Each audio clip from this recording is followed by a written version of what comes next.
Welcome to the Friday show. நான் உங்க M Maggi.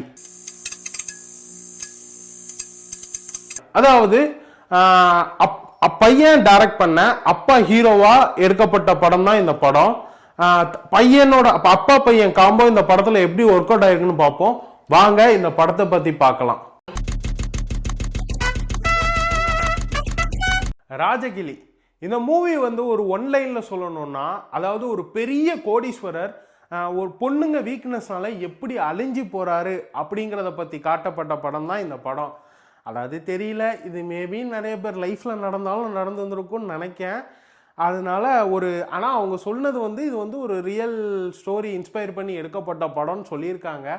தெரில, மேபி அவங்க கூட இருக்கிறவங்களுக்கு இது நடந்தாலும் நடந்திருக்கும் போல. இந்த கதையை பற்றி வாங்க பார்க்கலாம்.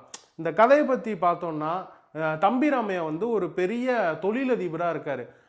அதாவது எப்படி சொல்ல, நம்ம ஆதித்யா குரூப்ஸ் ஆஃப் கம்பெனி இருக்கிறாங்கல்ல, அவங்க எப்படி பெரிய இதாக இருக்கிறாங்களோ அதே மாதிரி இவங்க ஒரு பெரிய குரூப்ஸ் ஆஃப் கம்பெனி ஒன்று வச்சு நடத்துகிறாங்க, முருகப்பா குரூப்ஸ் ஆஃப் கம்பெனின்னு சொல்லிட்டு. அப்போது இவருக்கு ஒரு ஆசை. என்ன ஆசைன்னா, ஒரு டெக்ஸ்டைல் ஷாப் ஓப்பன் பண்ணணும் அப்படின்னு. அந்த டெக்ஸ்டைல் ஷாப் ஓப்பன் பண்ணுறதுக்கு இவர் பிளான் பண்ணுறாரு. அதில் ஒரு பெரிய ட்விஸ்ட் என்னன்னு பார்த்தீங்கன்னா, அந்த டெக்ஸ்டைல் ஷாப்பில் ஒன்லி பொண்ணுங்க மட்டும்தான் வேலை செய்யணுமா, பசங்களுக்கெல்லாம் அலோடே இல்லையா. அந்த மாதிரி ஒரு ஆசையை பண்ணி டெக்ஸ்டைல் ஷாப் ஒன்று ஓப்பன் பண்ணுறாரு. டெக்ஸ்டைல் ஷாப் ஓப்பன் பண்ணி நிறைய பொண்ணுங்களாம் அந்த இடத்துல வேலைக்கு சேர்க்குறாங்க. பொண்ணுங்க மட்டும்தான், பசங்களுக்கு வேலையே கிடையாதுங்க, பொண்ணுங்களுக்கு மட்டும்தான் வேலை. இப்படிங்கிற மாதிரி அது ரன் ஆகுது. அப்புறம் நம்ம தம்பி ராமையா ஒரு ப்ளே பாய் கேரக்டர் மாதிரி உள்ளே போய் இப்போ அங்கே இருக்கிற ஒவ்வொருத்தரையும் அப்பப்போ இம்ப்ரெஸ் பண்ணி கல்யாணம் பண்ண ஆரம்பிக்காரு. அது கல்யாணம் எப்படின்னா 1 இல்லை 2 இல்லை 3 இல்லை, வரிசைக்கும் தொடர்ந்து போய்கிட்டு இருக்கு. அதாவது இந்த கிழக்கு சீமையில படத்தில் ஒரு பாட்டு வரும் தெரியுமா, எதுக்கு பொண்டாட்டி என்ன சுத்தி வப்பாட்டி எக்கச்சக்கமாகி போச்சு கணக்கு, பள்ளிக்கூடம் போக இல்லை பல்லாப்பட்டி ஓட இல்லை கோக்குமாக்கு ஆகி போச்சு எனக்கு, இத குத்தம்னு சொன்னா வங்கி இருக்கு. இந்த ஒரு பாட்டு இருக்கு தெரியுமா. இந்த பாட்டு மாதிரி, அதாவது இந்த கேரக்டரோட டிஃப்ரென்ஸ் இதில் பார்த்துக்கோங்க.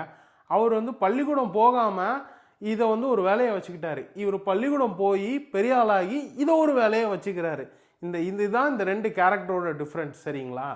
இந்த மாதிரி போயிட்டுருக்கு. இவர் நிறைய கல்யாணம் பண்ணிக்கிட்டே போகிறாரு, குமிஞ்சிக்கிட்டே போகிறாரு, ஒய்ஃபுன்னு. இதில் தான் ஒரு வில்லன் என்ட்ரி கொடுக்காங்க.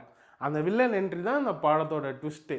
அப்போது ஒரு பொண்ணை இவர்கிட்ட ரொம்ப க்ளோஸாக அன்பாக நல்லா பழக வைக்கிறாங்க.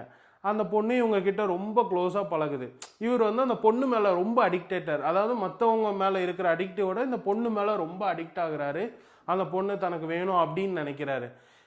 அப்போது தான் வில்லன் என்ட்ரி. என்னென்னா, நீ இந்த பொண்ணை நீ வச்சுக்கணுன்னா நீ எனக்கு இவ்வளோ காசு வேணும் அப்படின்னு சொல்லி மிரட்டுறாங்க.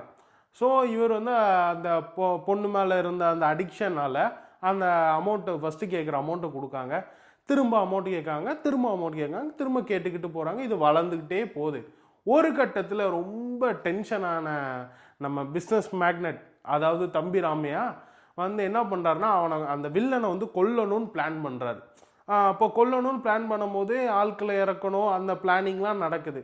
இந்த கதை எப்படின்னா, அந்த வில்லனை எப்படி கொல்றாங்க, அந்த வில்லனை கொன்னதுக்கப்புறம் தன்னோட லைஃப் எப்படி ஆகுது. ஜெயிலுக்கு போகிறாரு, வில்லனை கொன்று முடிச்சப்புறம் ஜெயிலுக்கு போகிறாரு.